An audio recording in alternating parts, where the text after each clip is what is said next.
ओम नमो भगवते वासुदेवाय। ओम नमो भगवते वासुदेवाय। ओम नमो भगवते वासुदेवाय। नारायणं नमस्कृत्य नरं चैव नरोत्तमं देवीं सरस्वतीं व्यासं ततो जयमुदीरयेत्। नष्टप्रायेषु अभद्रेषु नित्यं भागवत सेवया भगवतीरुत्तमश्लोके भक्तिर्भवति नैष्ठिकी। कृष्णाय वासुदेवाय देवकी नंदनाय च नंदगोपकुमाराय गोविंदाय नमो नमः। हरे कृष्णा। आज हम पुनः शुरू करने जा रहे हैं श्रीमद् भागवत का अध्ययन। हम देख रहे थे प्रथम स्कंध 8वां अध्याय, कुंती महारानी की प्रार्थनाएं। मैंने कुछ प्रार्थनाएं पहले समझाई है भाषांतर के साथ, लेकिन बहुत साल समय चला गया है, इसलिए पुनः थोड़ा रिवीजन करेंगे और फिर आगे बढ़ेंगे। हरि ओम सहना भवतु सहना भुनक्तु सह वीर्यं करवावहै तेजस्विनावधीतमस्तु मा विद्विषावहै।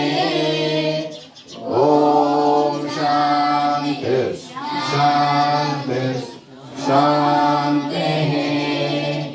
ओम अज्ञानतिमिरान्धस्य ज्ञानाञ्जनशलाकया चक्षुरुन्मीलितं येन तस्मै श्रीगुरवे नमः।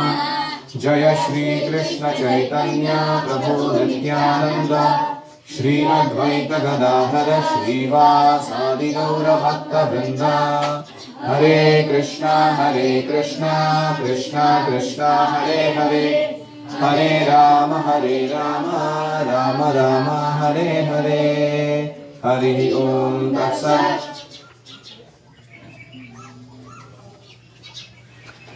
तो श्रीमती कुंती महारानी जब देखती हैं कि भगवान रथ पर आरूढ़ होकर हस्तिनापुर से पुनः द्वारका प्रस्थान कर रहे हैं, तो बड़ी भाव विभोर होकर भक्तिपूर्ण प्रार्थनाएं अर्पण करती हैं अपने ही भांजे को, नेव्यू को। तो वो बुआ है ना कृष्ण की। तो कहती है कि नमस्ये पुरुषं त्वाद्यं ईश्वरं प्रकृते परं अलक्ष्यं सर्वभूतानां अन्तर्बहिरवस्थितं माया जवनिका छन्नं अज्ञाधोक्षजमव्ययं न लक्ष्यसे मूढदृशा नटो नाट्यधरो यथा तथा परमहंसानां मुनीनां अमलात्मनां भक्तियोगविधानार्थं कथं पश्येमहि स्त्रियः। कृष्णाय वासुदेवाय देवकी नंदनाय च नंदगोपकुमाराय गोविंदाय नमो नमः। नमः पंकजनाभाय नमः पंकजमालिने नमः पंकजनेत्राय नमस्ते पंकजांघ्रये। तो यहाँ तक हमने देखा है। अभी इसका अगला श्लोक आज गाएंगे, मेरे पीछे दोहराएंगे। यथा ऋषिकेश खलेन देवकी कंसेन रुद्धाति चिरं शुचार्पिता विमोचिताहं च सहात्मजा विभो त्वयैव नाथेन मुहुर्विपद्गणात्। यथा मानो ऋषिकेश इंद्रियों के स्वामी, खलेन ईर्ष्यादु के द्वारा, देवकी श्री कृष्ण की माता देवकी, कंसेन राजा कंस के द्वारा, रुद्धा बंदी बनाई गई, अतिचिरम दीर्घ काल तक, शुच अर्पिता दुखी, विमोचिता मुक्त किया, अहम च मैं भी, सह आत्मजा अपने बच्चों सहित, विभो हे महान, त्वया एव आप ही के द्वारा, नाथेना रक्षक के रूप में, मुहुः निरंतर, विपद्गणात् विपत्तियों के समूह से। तो अभी तक जो प्रार्थनाएं हुई थी वो कृष्ण का विशुद्ध वर्णन करने वाली प्रार्थना थी। माया जवनिका चन्नम, माया के पर्दे से आप ढके हो, मूर्ख लोगों के लिए अधोक्षजम अव्ययम, आप कभी उनके इंद्रियों के सामने गोचर नहीं होते हो। न लक्ष्य से दिखाई नहीं पड़ते हो तो मूढ़ दृशा, मूर्ख लोग क्या सोचते हैं कि भगवान है ही नहीं। न तो नाट्यधरो यथा, जैसे कोई नाटक करने वाला जो हीरो है वो अलग अलग रूप धारण करता है नाटक में, वैसे आप ही अलग अलग अवतार धारण करते हैं। तो आपको समझना बहुत कठिन है। परमहंस लोग भी आपको समझ नहीं सकते हैं। मैं तो एक मूर्ख स्त्री हूँ, मुझे क्या वेदों का ज्ञान नहीं, ना मुझे भक्ति योग का विधान ठीक से पालन करना आता नहीं, फिर भी मैं आपकी स्तुति करना चाहती हूँ। फिर वो क्या स्तुति करती है? कृष्णाय वासुदेवाय देवकी नंदनाय च नंदगोप कुमाराय गोविंदाय नमो नमः। तो कृष्ण को जो सबसे अति प्रिय अपने भक्त हैं उनके नाम लेकर उनके संबंध को वो पुनः कृष्ण के लिए उजागर करती है। कृष्ण है वासुदेव के पुत्र, देवकी के पुत्र, नंद महाराज के पुत्र, और गोविंद गैयों को देने वाले कृष्ण जो ब्रजगोपाल है। और फिर वो कृष्ण के सौंदर्य का वर्णन करती है, नमः पंकज नाभाय, इस श्लोक के द्वारा। तो आपके नाभि है वो कमल के समान है, आपकी माला है वो कमल की बनी हुई है, आपके नेत्र जो है वो कमल पंखुड़ियों के समान सुंदर है, विशाल है, और आपके चरण कमल भी कोमल कमल के जैसे है, ऐसे वो कहती है। तो उनका दर्शन कहाँ से शुरू हुआ था? नाभि, वक्षस्थल, आंखें, फिर चरणों का दर्शन किया। क्यों? क्योंकि वो बुआ थी। अगर नमः पंकज आंघ्रये वहां से शुरू करती थी आपके चरण कमलों से तो कृष्ण को ऑकवर्ड लगता था, तो इसलिए उन्होंने ऐसे स्तुति अर्पण की। अभी ये सब कहने के बाद, कृष्ण की विशुद्ध स्तुति अर्पण करने के बाद कुंती महारानी अपनी कृतज्ञता व्यक्त करने लगती है कि कैसे आपके माता में और मेरे में समानता है। क्या समानता है? आपका जन्म होते ही आपके ही मामा आपके माता के शत्रु बन गए। कंस क्या हो गया? देवकी का शत्रु, और उसको इतना तकलीफ खड़ा किया उसने। लेकिन आपने क्या किया? आपने यथा समय आते ही उस माता को मुक्त करा दिया कंस के भय से। कंसे ने बंद करके रखी हुई आपकी माता अति शुचार पिता, बड़ी शोक में थी, लेकिन आपने उसको मुक्त करा दिया। ऐसे ही विमोचिता अहम, आपने मुझे भी मुक्त कराया है। किससे? वो कहती है मुहुः विपद गणात्। बार बार हमारे जीवन में बहुत सारे विपद गण संकट आए और उसमें से आपने हमें बाहर निकाल दिया। सह आत्मजा, मैं अकेली नहीं भोग रही थी ये सारे दुख, मेरे बच्चे भी भोग रहे थे, पांडव। तो ऐसे बहुत सारी चीजें हुई हमारे साथ, हमारे परिवार के साथ, लेकिन हर बार आपने उसमें से हमको उबार दिया, बाहर निकाल दिया उन कठिनाइयों में से। तो अभी कौन कौन सी कठिनाइयों से बाहर निकाला उसका वर्णन वो अगले श्लोक में करती है। विशाल महाग्ने पुरुषाद दर्शनात् असत्सभाया वनवास कृच्छ्रुतः मृधे मृधेनेक महारथास्त्रतो द्रौण्यस्त्रतश्चास्म हरेभिरक्षिताः। तो अभी वर्णन शुरू हो रहा है कि कैसे कृष्ण ने पांडवों को और उनकी माता को बार बार बचाया। पहला था, रिपीट, विषाद, विष से, यानी भीम को विष पिलाया गया था, है ना, दुर्योधन एंड कंपनी। लोग फिर भी दुर्योधन को महान मानते हैं ये सब काम करने के बाद में। महाअग्ने है, प्रबल अग्निकांड से। ये कौन सा प्रसंग है? लाक्षागृह में जलाने का प्रयास किया था। पुरुष अद, मनुष्य के भक्षकों से। कौन था ये? हिडिंबा और बका। बकासुर, तो बका भी ऐसे ही था। दर्शनाथ, मल्ल युद्ध करके। तो जरासंध के साथ जो मारामारी हुआ था वो मल्ल युद्ध था, उसमें भीम बच गया था। जरासंध बहुत पावरफुल था, लेकिन कृष्ण ने बचाया भीम को। ऐसे ही असत सभाया, दुष्ट सभा से आपने हमें बचाया। वो क्या है? द्रौपदी का चीरहरण जिसमें हुआ, जिसमें वो गैम्बलिंग मैच आयोजित किया गया था, युधिष्ठिर महाराज को ऐसे झूठ का आश्रय लेके हराया गया और फिर उनकी पत्नी को वस्त्रहरण कराने का प्रयास किया गया। वो सभा में कृष्ण ने बचाया था द्रौपदी को और पांडवों की लज्जा को। वनवास कृच्छ्रुतः, जंगल में प्रवास करते समय आने वाले कष्टों से। कौन से कष्ट आए थे जंगल में? दुर्वासा मुनि आए थे, बीच में ही आके बोले 60,000 मेरे शिष्यों के साथ आया हूँ, प्रसाद खिलाइए। जंगल में कहाँ से खिलाया आपको? क्योंकि दुर्योधन ने भेजा था, है कि नहीं? ऐसे ही बहुत सारे तकलीफें आई। हाँ, अज्ञातवास में भी बहुत सारा छुपना पड़ा था। तो ये सब जगह पर कृष्ण ने बहुत सहायता की पांडवों की।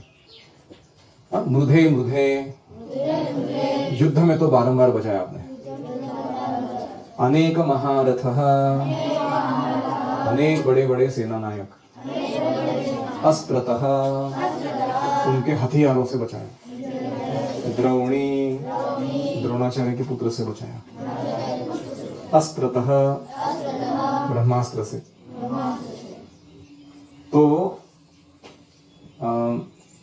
हमने सुना है वो वर्णन कि अर्जुन के रथ पर इतने दिव्य अलग अलग प्रकार के अस्त्र शस्त्र प्रहार किए गए थे कि महाभारत के युद्ध के अंत में कृष्ण ने कहा अर्जुन को, आप पहले उतरिए रथ से। तो अर्जुन ने टिकट फॉलो करा था, वैष्णवी टिकट। उसने बोला नहीं भगवान, आप पहले उतरिए। कृष्ण ने बोला नहीं, टिकट बाद में, तुम उतरो पहले नीचे। तो अर्जुन उतर गया नीचे। फिर कृष्ण जैसे ही रथ से अपना पैर नीचे हटा दिए, वो पूरा रथ अग्नि सा प्रज्वलित होके, पूरा भस्म होके जमीन पर बिखर गया। छोटे छोटे क्या कहेंगे, राख की पार्टिकल्स के जैसा। अर्जुन को बड़ा आश्चर्य लगा।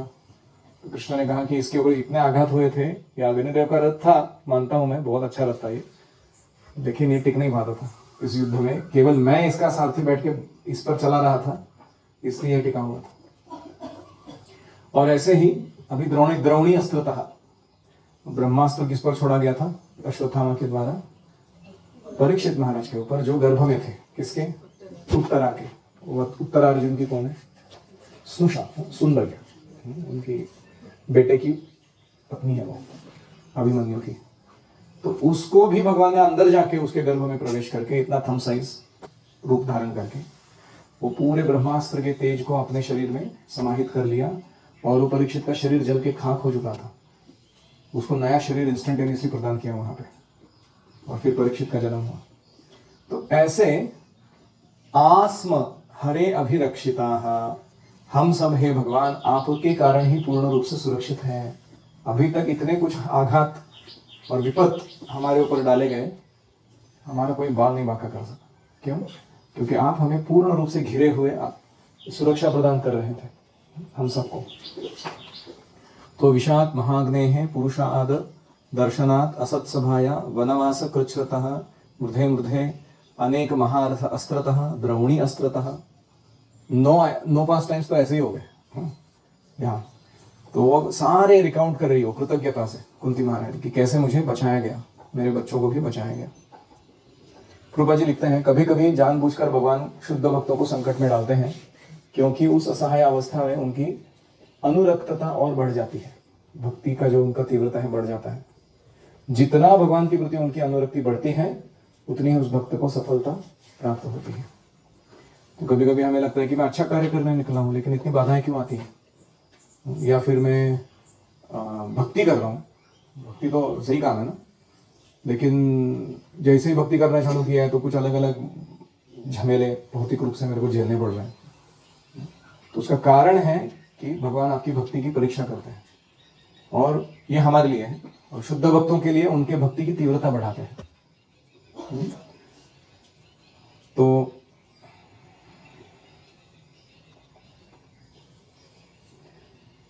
अभी ये सारे विपद बताने के बाद प्रार्थना क्या होनी चाहिए कि प्लीज हमसे विपदाओं से बचाओ, ये प्रार्थना होनी चाहिए। कुंती महारानी कुछ अलग ही प्रार्थना करती है। ये प्रार्थना हम भी नहीं बोल सकते हैं, क्योंकि हमारा ये साक्षात्कार का स्तर नहीं है। तो इसलिए क्या प्रार्थना है उसकी सुनिए आप। विपद सन्तु ता शश्वत् तत्र तत्र जगद्गुरो भवतु दर्शनं यत् स्यात् पुनर्भव दर्शनम। विपदः सन्तु, विपत्तियां आने दो, ताहा शश्वत, वे सारी विपदाएं जो पहले आ चुकी हैं पुनः पुनः आने दो। तत्र तत्र, वहां वहां उस विपदा में, जगत गुरु, हे जगत के स्वामी, भवतः दर्शनम, आपकी भेंट, यत् स्यात्, जो हो जाए, अपुनः भव दर्शनम, फिर जन्म मृत्यु के चक्र को वापस देखना नहीं पड़ेगा। तो इसलिए मुझे आपका ये विपदा भेजने का जो फॉर्मूला है वो बहुत अच्छा लगता है। पहले विपदा भेजो, फिर खुद जाके उसको सॉल्व करो भक्त के जीवन में। तो इससे क्या होता है, भक्त को बार बार आपका दर्शन प्राप्त होता है, और आपका दर्शन प्राप्त करने का मतलब ही है कि इस जन्म के बाद उसे भव दर्शन यानी भौतिक जगत का दर्शन नहीं करना पड़ेगा। इसलिए विपदा संतुताः शाश्वत, वो सारी विपदाएं बार बार आती रहे हमारे जीवन में। ऐसा कौन, आपने कभी प्रेयर किया है, बहुत दिन से हड्डी नहीं टूटा मेरे पैर का, थोड़ा टूट जाए, ऐसा कोई करता है प्रार्थना? बहुत दिन से पेट खराब नहीं हुआ मेरे को, ऐसे कोई मानता नहीं है। तो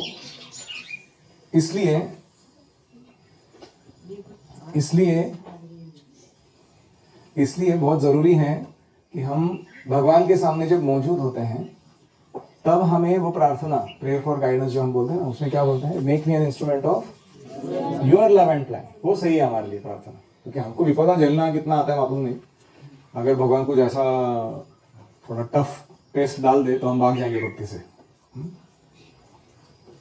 तो हम मांग सकते हैं कि आपके हिसाब से जो सही है हर एक जीवन के स्तर पर या स्थिति में, वो वाला कार्य मुझसे करवा दीजिए। ये प्रार्थना बहुत सही है। यानी भगवान हमेशा ऐसे ही टेस्ट लेते हैं हमारी, जो हम पास करने के लायक होते हैं। जैसे कोई स्कूल में आप जाते हो तो क्या होता है, 5th स्टैंडर्ड में 5th स्टैंडर्ड का ही पेपर आता है कि नहीं? कभी PhD का पेपर आता है उधर नहीं आता है, वो फेल ही होएगा बाद में।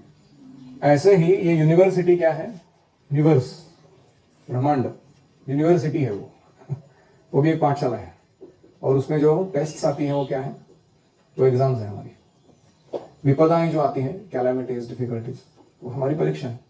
और कभी भी ऐसी परीक्षा हमारे जीवन में नहीं आती जो हम पास नहीं कर सकते। परीक्षा आई है इसका मतलब है कि हम पास कर सकते हैं, लेकिन हमें प्रामाणिकता से चुनना होगा।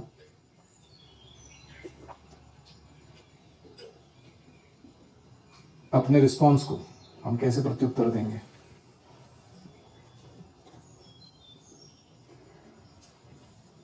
तो रूपा जी लिखते हैं, प्रबुद्ध मनुष्य को चाहिए भौतिक आपत्तियों से अविचलित रहे, क्योंकि आपत्तियां तो सभी परिस्थितियों में आती रहती है। ऐसा नहीं है कि भक्ति में आए हो आप इसलिए विपत्तियां आ रही है। आप भौतिक जगत में भी भोग करते हुए जीवन जीते थे, तो वहां पे भी आपत्तियां आ रही थी, है कि नहीं? जैसे अभी वो एयरप्लेन क्रैश हो गया बीच में, वो सारे लोग अलग अलग भौतिक योजनाएं बना के उड़ने के निकले थे, वो एक क्षण में सब खत्म हो गया। तो ऐसा नहीं कि वो विपत्तियां उनके जीवन में नहीं आ रही, लेकिन हमें विपत्तियों का सामना करते समय आत्म साक्षात्कार के मार्ग पर प्रगति करनी चाहिए। वो उसका सही उपयोग है, क्योंकि यही मानव जीवन का उद्देश्य है। You have to advance spiritually by using the difficulties. तो उदाहरण देते हैं कि फास्ट बॉलर आता है तो जो नौसिखिया बैट्समैन होता है उसको डर लगता है, क्योंकि स्पीड में बॉल आता है, कभी बाउंसर पड़ेगा तो सर फूट सकता है। लेकिन कोई एकदम सीजन्ड खिलाड़ी है जिसने बहुत टेस्ट मैचेस खेल लिए, उसको मजा आता है फास्ट बॉलर आता है तो। क्यों? क्योंकि वो सारा मेहनत करके इतना स्पीड दे रहा है बॉल को, वो बॉल को सिर्फ अभी दिशा दे रहा है, थोड़ा सा कट मारना है एक राइट टाइम पे, राइट एंगल पे, बस वो सीधा 4-6 चला जाता है, वो कुछ करना नहीं पड़ता। तो ऐसे भक्त जो है एडवांस डिवोटीज और हमारे जैसे न्यूफाइड डिवोटीज में अंतर है। हमको क्या लगता है, विपदा मतलब नहीं चाहिए, सर फूट जाएगा या कुछ आड़ा टेढ़ा हो जाएगा जीवन में, भक्ति सब खत्म हो जाएगी। जो नौसिखिया बैट्समैन होता है उसको डर लगता है, क्योंकि स्पीड में बॉल आता है, कभी बाउंसर पड़ेगा तो सर फूट सकता है। लेकिन कोई एकदम सीजन्ड खिलाड़ी है जिसने बहुत टेस्ट मैचेस खेल लिए, उसको मजा आता है फास्ट बॉलर आता है तो। क्यों? क्योंकि वो सारा मेहनत करके इतना स्पीड दे रहा है बॉल को, वो बॉल को सिर्फ अभी दिशा दे रहा है, थोड़ा सा कट मारना है एक राइट टाइम पे, राइट एंगल पे, बस वो सीधा 4-6 चला जाता है, वो कुछ करना नहीं पड़ता। तो ऐसे भक्त जो है एडवांस डिवोटीज और हमारे जैसे न्यूफाइड डिवोटीज में अंतर है। हमको क्या लगता है, विपदा मतलब नहीं चाहिए, सर फूट जाएगा या कुछ आड़ा टेढ़ा हो जाएगा जीवन में, भक्ति सब खत्म हो जाएगी। लेकिन जो विशुद्ध भक्त हैं उनको विपदाओं का जो प्रेजेंस है वो उनके भक्ति में तीव्रता बढ़ाने में मदद करता है, इसलिए वो क्या कहते हैं, आने दो और आने दो। तो इसीलिए आत्मा समस्त भौतिक आपत्तियों से परे है कि नहीं? नैनम छिन्दन्ति शस्त्राणि नैनम दहति पावकः न चैनम क्लेदयन्त्यापो न शोषयति मारुतः। तो एक्चुअली आत्मा का अगर ये स्वरूप है तो कौन सी भौतिक विपदा उसको परेशान कर सकती है? कोई भी नहीं। इसलिए आपत्तियां जो है वो मिथ्या है। आत्मा के अस्तित्व के सामने ये सब क्या है, एक ड्रामा जैसा चल रहा है, सर्कस चल रहा है। कोई कैसे स्वप्न में कोई व्यक्ति देखता है कि कोई बाघ मेरे को निकल गया। अभी तुम कैसे देख सकते हो तुमको कोई निकल गया ऐसे? Can you see? आपको समझना प्रश्न? अगर तुमको कोई निकल गया है तो वो दृश्य क्या तुम देख सकते हो क्या? नहीं। लेकिन स्वप्न में देखता है आदमी कि बाघ आया तो मेरे को जंप मारा और खा गया मेरे को। ये मूर्खता है ना ये। ऐसे ही जब तक हम भौतिक अस्तित्व की स्वप्नावस्था में रहते हैं तब तक ऐसे अजीब चीजें जो हमारे जीवन में हो रही है वो हमको बहुत विचलित करती है। हमको लगता है कि ये हो गया मेरे साथ, वो हो गया मेरे साथ। लेकिन वास्तविकता यह है कि ना बाघ है, ना कोई जंगल, ना आपका सर कहीं खाया गया है, ना है कोई आपत्ति। ये क्या है? स्वप्न है। भौतिक जगत की विपत्तियां भी स्वप्न के समान ही है। और इसीलिए भक्ति में सेवा के द्वारा जो भगवान का सानिध्य प्राप्त करता है उसको विपत्ति हो या संपत्ति हो लाइफ में लाभ ही लाभ है। इसीलिए भक्तिनाथ ठाकुर क्या गाते हैं? विपदे संपदे ताहा ठाकुर समभावे दिने दिने वृद्धि होक ना मेरा प्रभावे। वो कहते हैं कि विपत्ति में हो संपत्ति में हो समभाव से मैं रहूं हमेशा, और भक्ति के प्रभाव से मेरी चेतना में दिनों दिन वृद्धि होती रहे। तो यही नवदा भक्ति का भगवत धाम की दिशा में ले जाने का सही मार्गक्रमण है। तो कोई कहेगा ठीक है, ये विपदा संतु वो लोग बोल सकते हैं जो भौतिक रूप से आसक्त नहीं है। जो लोग भौतिक रूप से आसक्त है वो ऐसी प्रार्थना कर ही नहीं सकते। क्योंकि भौतिक रूप से आसक्त लोगों को क्या लगता है, भौतिक सुख या भौतिक चीजें ही सब कुछ है। उनको भगवान का अस्तित्व और भगवत धाम और भक्ति इसके बारे में कोई आकर्षण नहीं होता। तो ऐसा क्यों है वो अगले श्लोक में वो कहती है।